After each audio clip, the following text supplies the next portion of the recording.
are planning on spending big when it comes to their fight to confirm Biden's Supreme Court nominee, Ketanji Brown Jackson. Now, according to Axios, the budget is going to be a seven-figure one, and this comes as no surprise, as the Democrats in the White House need a win on this after months of failed leadership and policies.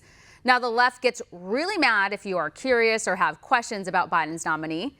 You would think that questions and curiosity would be welcome during this time, as it's one of the most serious constitutional responsibility a president has. Even Biden acknowledged this. Yet from day one, he vowed to wokeify the Supreme Court. He had no specific standard for his nominee beside their skin color.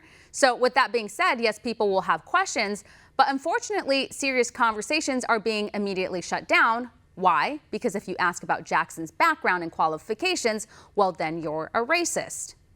Ketanji Brown Jackson has an extensive amount of experience. As Elliott Williams tweeted when she was nominated, imagine a supremely qualified SCOTUS nominee with 2 Harvard degrees with honors, a SCOTUS clerkship for the justice they'd replace, and 2 years as a federal judge. That's Chief Justice John Roberts. Ketanji Brown Jackson has all of that, plus 7 more years as a judge. In contrast, Amy Coney Barrett was the least qualified nominee in recent history. And did Tuckums question her experience? He sure didn't. Instead, he said there was no question she was qualified for the job. I guess he knew just by looking at her. A desire to honorably uphold the Constitution should be the only factor when considering a Supreme Court nominee, not race and gender. But Biden made a big mistake when he said he was going to nominate someone solely based on the color of their skin. Joining me now from Nashville, Tennessee, editor at the Daily Wire and host of the Ian Haworth Show, Ian Haworth. Ian, it's great to see you. So, Ian, a lot of us predicted this was going to happen, which was if you had any questions about Biden's Supreme Court nominee, all of a sudden you were going to be called a racist and now even a white supremacist. Imagine that. I mean, how shocking that Joy Reid and Nicole Hannah-Jones think something is racist they don't like. This is just a pattern they follow every single time. If we go back to 2016, it was the same with Hillary Clinton. It wasn't because you thought she was a deplorable person. It's just because you were sexist if you opposed her. This is really what they fall back on every single time. But ultimately, Joe Biden is to blame here because he pre-announced the race and gender of the candidate. If he hadn't done so, he could have still picked the same candidate. I think she's likely qualified compared to many other candidates that could be put forward.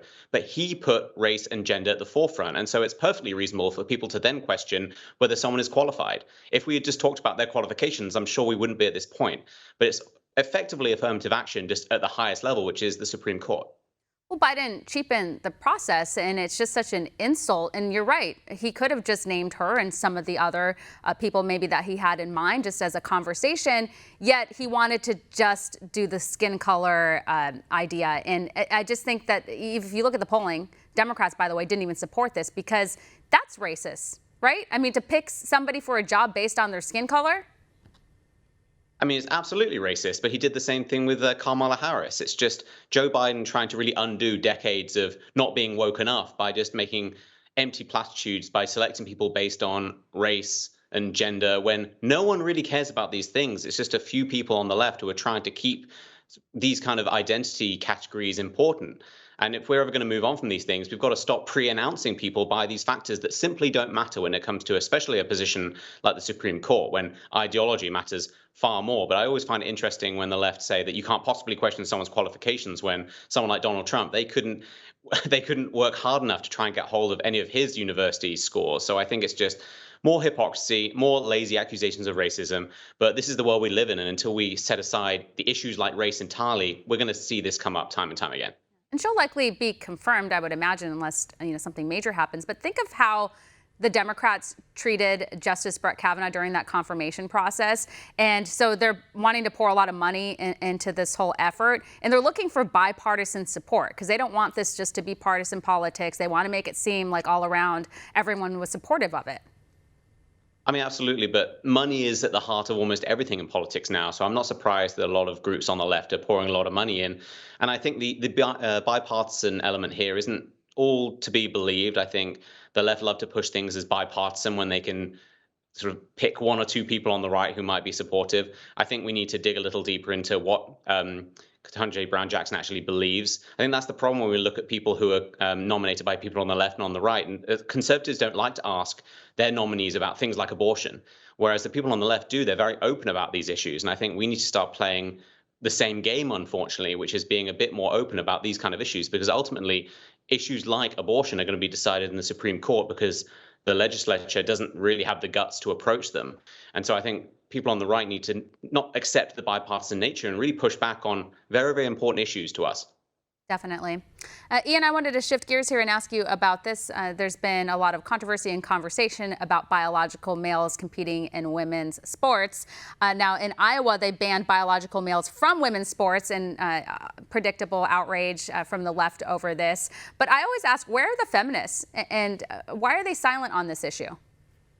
Well, I think the problem is a lot of the feminists who came before are not silent on this issue. It's more of the third wave feminists who don't really see women as being equal. They want to have sort of equity of outcome and things like that when it comes to male versus female. And so they don't necessarily see the transgender issue as a threat. Whereas I think there are a lot of more traditional feminists who are outraged. It's just quite often they're pushed to the side, which is really shows that we've come full circle in terms of the massive strides the feminist movement, the early feminist movement, which is for basic equality, made. And now that men can just come in and take away all their jobs and destroy women's sports in a matter of a week. So that's really what we're witnessing here. And so I think it's up to us to try and elevate the few people, both on the left and the right, but the true feminists who are pushing back against this, because they're just being silenced left and right. But I also think there are a lot of people who are all too quick to speak up on issues like women's rights, but are a little uncomfortable when it comes to transgender rights. And I think we need to all be very clear that in the context of sports, we are looking at the destruction of women's sports right now. And if we don't speak out against it, a lot of women are going to have their opportunities destroyed, which is undoing decades, if not hundreds of years of progress we've made as a society. Well, and transgender swimmer Leah Thomas, if you will, has shown us what happens when biological males compete against women. Leah Thomas has just been dominating in the area, just crushing all the women that she's been competing against. Well, it's not really surprising. Men tend to be physically stronger than women. And so if you put a biological man in a swimming pool with biological women, I'm going to put my money on the biological man. This isn't really that complicated. I think part of this is also the broader issue, which is that people have been ignoring basic science. For a society that claims to be all driven by the science, we're very, very good at ignoring science, which is men on average are physically stronger than women. You have greater developmental advantages. And so in anything, especially athletics, you're going to have an advantage. I think ignoring that just does such a massive disservice to women who have struggled to get to the top of their field. And then you've got an average man who comes in. That's the thing. All of these male athletes who transition over to become transgender female athletes, they're not the best in their field. They're average at best. And then they go over to female athletics and dominate, shockingly, because an average man is usually more stronger than the average woman, let alone an athletically gifted woman. And so we're just, as I said, watching the destruction of female sports. Unless we do something soon, every single female record is going to be held by a man, and that's going to be very, very hard to change. And what really sinks my heart is women athletes are afraid to speak out because they don't want to be labeled the names.